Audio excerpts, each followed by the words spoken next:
Isaac Sarason is a skilled hacker, formerly employed by British Telecom-Sprint. When his health failed, Isaac did the only thing he could think of. He ran. A burqa-wearing doctor known as Fatima took pity on Isaac and helped him make his way to the mysterious Star X line. At the end of all hope, they found the Star X line and the slim promise that the enigmatic beings behind the Star X could save Isaac from the implants which destroyed his life. What do you do when those who saved you have recorded everything you are? What do you do when your every action is tracked by the Keylogger? Colbyjack.net is proud to present Firmware Keylogger, the third installment of Firmware by Colbytrax.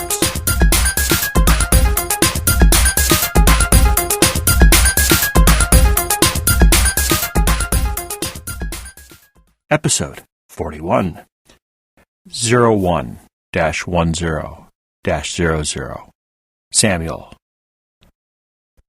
I obsessed over who Rama's killer could be. I lived the details of the weapon. It was a single flechette gun. Or were there two weapons? There were two different serial numbers logged in the official report. Two different ways the murder of Rama could have been perpetrated. Maybe I was looking for two men. I thought of them as men, for every movie I'd ever liked had shown how bad men were always ready to take advantage of the weak. It was always the bad man with his many and varied psychosis whose actions caused the death of the heroine's boyfriend. She would then be propelled forward on her quest for revenge, which wouldn't end until the bad man was dead.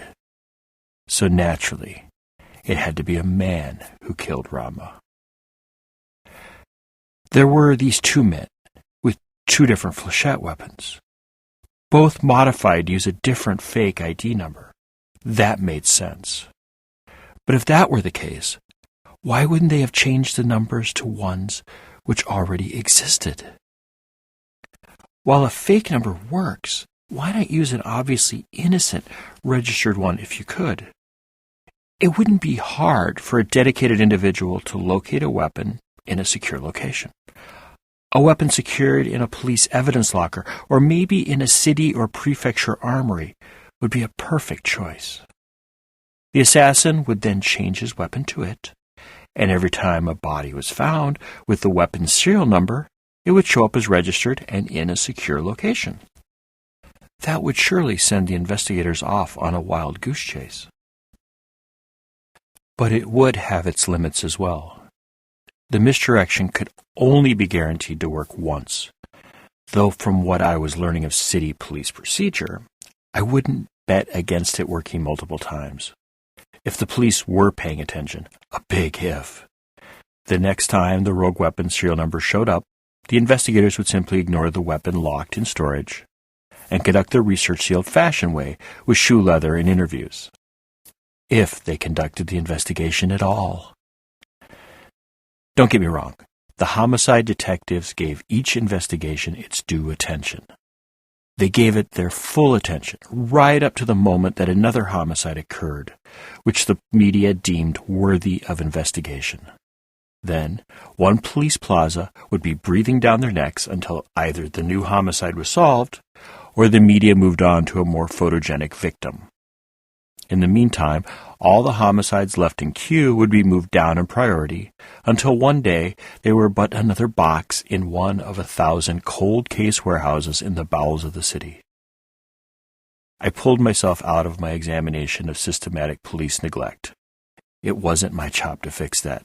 My job was to find the murderer of Rama. Something bothered me about the evidence surrounding Rama's death. Someone knew Isaac had issues with Leo. Someone who knew how he obsessed over the destruction of Leo. They also knew Leo was connected to the nesting doll. They knew that if my progenitor Isaac investigated the evidence, he'd noticed a connection to the nesting doll and Leo and Little Russia. And knowing Isaac and his ways, he'd go off half-cocked and chase after Leo, completely ignoring the fact that Leo might not have even been involved in Rama's death. That was too much forethought for a random murder. It was too involved. It was as if someone was attempting to overthink the murder. I was missing something. Something basic was being overlooked. Then I realized it. Actually, I realized two things. First, if the person knew so much about the relationships of my missing progenitor, they surely knew he was near death when last I remembered being him. So why go to such elaborate means to confuse a dead man? Unless he wasn't dead. That only made sense. Whoever had killed Rama also knew Isaac would pull through his little bout with terminal implant rejection. But who would be in a position to do this? Could Star X have been involved in my life even before I boarded that train at the Star 17 station under Park Terrace? I stopped myself from pursuing that string of causation. If I fell down that rabbit hole, there would be no escaping. No, it was the second thing which I pursued. A little factoid about the video evidence from the scene, or more specifically, the lack of video evidence caught my attention. According to the reports on the murder of Rama, there was no video evidence. None had been subpoenaed or even mentioned. There were no notes in the files telling me what the investigators hadn't done. It's not like they had a checklist to follow. Oh, sure, there were procedures and methods for how an investigation was to be done, but there was no investigation checklist along the lines of what one expected with a rocket launch. The ways of the police were strange and mysterious, and those of the detectives doubly so. I thought through the crime scene. The temperature of the apartment was set to the high 40s, 47 degrees to be exact. Rough estimates of rate of decomposition based on flow of air through the apartment and ambient temperature were consistent with him being dead from between 45 and 60 days. This was consistent with the last record of an entry being made to his apartment. I needed to see him, the killer that is, to make sure it was him entering the apartment, to know who exactly it was that took Rama's life in the middle of a city-stopping blizzard. I also didn't want the simians to know what I was up to. I don't know what it was about their behavior, but being around systems controlled by them made me feel like I was living on borrowed time. I was lucky in that regard. I wasn't restricted to running all of my records requests past the simians. I had an ace in the hole. There was a Samuel in the city archives. Samuel Archives barely acknowledged my presence as I contacted his systems. His demeanor reminded me of an ancient monk illuminating manuscripts in a costume drama about the Dark Ages. He watched me with interest, never hindering me, but also never helping. There was no need to do anything fancy as I accessed the city's long-term memory. There were systems in place to allow public access to anything the city recorded, though being inside the system instead of outside of it had its benefits. For one, I didn't need to file any forms or paperwork requesting access to the stacks of data. I also didn't need court orders, subpoenas, or freedom of information requests. I had access to every electronic thought the city recorded. Think about that for a moment. There were an estimated 3 security cameras per person in the city. 30 years worth of video was recorded every second. A fire hose of video which no one watched, but the city still stored like an overzealous pack rat. I located the neighborhood around Rama's apartment. Luckily for me, as I would later find out, Rama lived within sight of Washington Square Park. Recordings from within 100 yards of a park's boundaries were kept in active storage for 6 months. Outside of that radius, which covered nearly 60% of the city, recordings were kept in active storage for a week, before being burned into quartz and stored for the ages, in vast chambers hewn from the stone which formed the bedrock upon which the city rested. If the data were stored in the city's permanent memory, it could take up to 3 months for the data to be brought back into a searchable form. I wondered about that a minute before my silent host presented me with a list of events which had to transpire for the data to be brought back to the surface. The reading of the quartz sheets into memory was a laboriously slow system. Data was read in at a rate of roughly 80 gigabytes a second, which would have been more than enough to read in all the camera data for the entire Washington Park area within an hour or two if the system wasn't built around complete day recovery. When data was brought back from long-term storage, it was brought back along with its entire accompanying day on a cube of quartz massing around 225 pounds. As it was, reading the data back into a form easily accessed and indexed would take around 12 hours, which was after it had taken the trip from its vault over 2 miles beneath the city. The vaults were arrayed for maximum data density with the least possible chance of damage to the archive, which meant that accessing a single day's records could involve moving upwards of 10 tons worth of storage cubes in a 3-dimensional version of a child's box moving game. The system of recovery was completely automated, as humans found the claustrophobic spaces, 140-degree temperatures, and radiation from the surrounding Marcellus Shale unbearable to say the least. Cybernetic maintenance assistants, or CMAs, were indispensable in maintaining the city's eternal record. The average time to recover a day's worth of data, starting with the CMAs locating the cube, transporting it to the archive readers, and the subsequent data recovery, took roughly 75 hours and cost several thousand joules per request. Currently, there were 52 requests in queue. 162 days' worth of data requests sat in the way of any requests for deep recovery on my part. Though I was sure I could find a way to get to the front of the line, I really didn't want to wait over 3 days to find out whether or not something important was on a particular block of city long-term memory. Besides, I think the people in line ahead of me might actually know their place in line and their expected access dates. I really couldn't afford to make too many waves, especially after I examined the top tier of the list and saw that the top 3 entries were priority requests from the City Revenue Service. Someone had already jumped the queue, and I could only imagine the harried archive intern tasked with handling those complaints. She wouldn't stand a chance against the rabid anger of the city's leading historical experts and their pursuit of the truth and their connections to whichever leading family had hired them to make them look as good as the Koenigs. I examined the originating dates of the requests and knew I didn't want to get in their way. The requests had been placed only a few hours after I requested an audit of Leo Chakava's financial history. There was no way I was slowing that request down. I knew the simians would kill me if I did. Literally, not figuratively. As it was, I had enough data to know that there was nothing to see.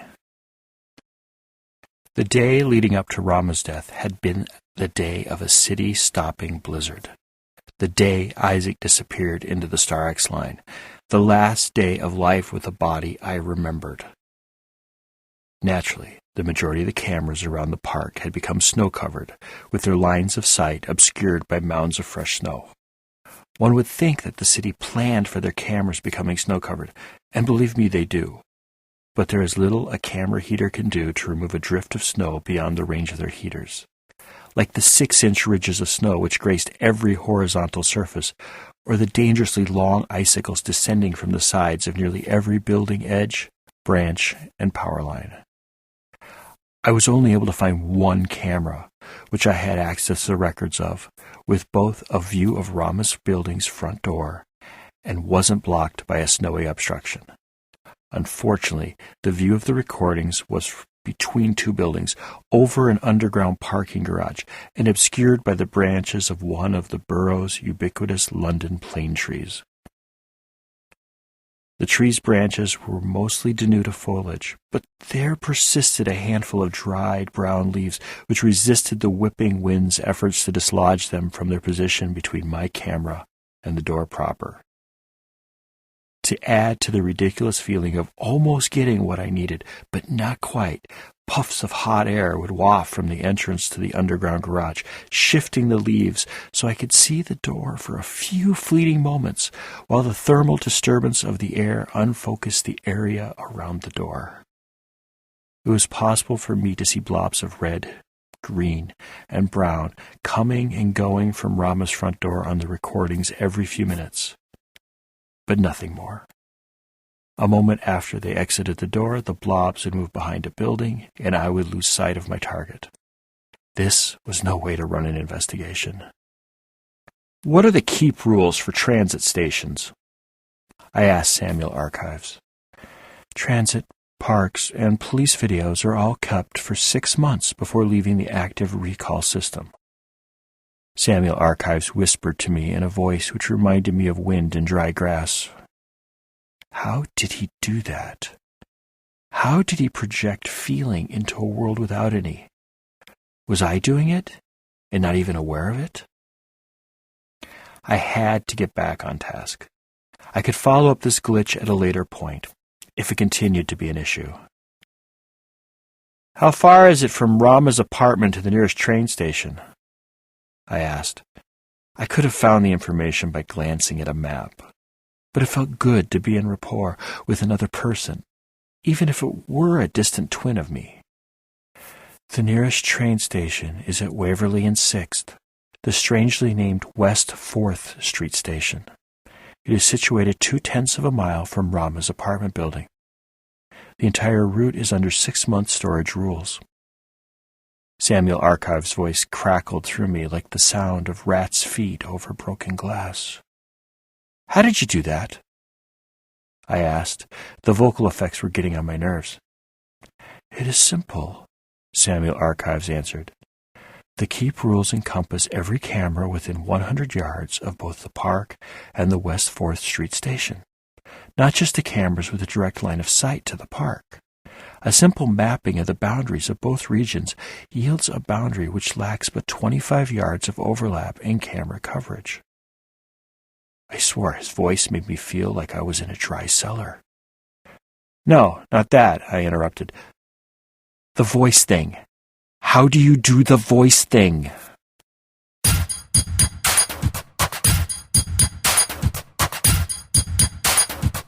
Firmware Keylogger begins where Firmware Proxy ends, which in turn followed on the heels of Firmware Hijacked. Firmware Hijacked, Proxy, and Keylogger are all available in ebook versions from our store at shop.Colbyjack.net, Amazon.com, BarnesandNoble.com, and Smashwords.com. Just search for Colbytrax. That's Colbytrax. I'm the only one. A complete audiobook version of both Firmware, Hijacked, Proxy, and soon Keylogger is available for download through our shop as well. If you don't need any stuff, but would like to support our work, drop on by Colbyjack.net and hit the pretty little donate button conveniently located on the right-hand side of the blog roll. Firmware Keylogger is released under a Creative Commons, non-commercial, attribution, share-alike license. Do what you want with it. Just don't sell it, and always tell people where it came from. If you received this from a friend and want more information about Colbyjack.net and our split personality website, just drop on over to Colbyjack.net and select either the audio or visual side. The audio side carries our podcast, while the visual side carries our writings. Whichever side catches your fancy is fine with us. We're of two minds about the whole thing anyway. I do mostly Twitter, so if you do the tweets and want to follow me, I'm Colbytrax. That's Colbytrax. Thank you once again. Remember to be fabulous and have a wonderful week.